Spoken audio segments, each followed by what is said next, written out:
So this is a new kind of supply and demand problem, and basically the last set of problems was all saying, okay, let's assume that some event takes place, what will happen to the market equilibrium?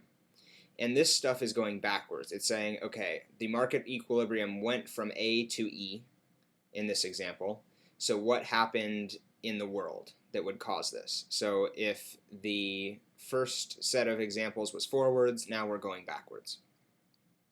So the question is, which event would cause the market equilibrium in the diagram above to shift from point A to point E? So we are going, and I will try and use a color that I haven't used yet. We are going from A to E.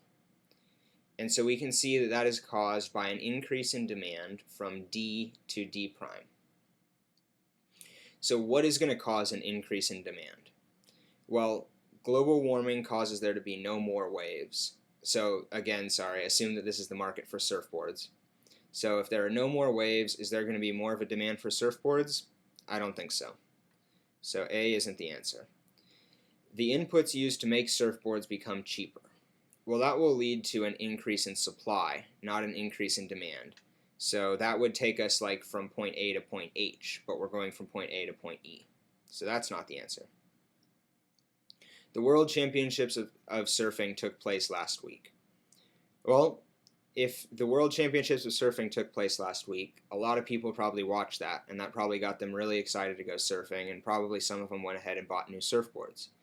So that would lead to an increase in demand, which is exactly what is causing this market equilibrium to go from point A to point E. So that is going to be our answer, C.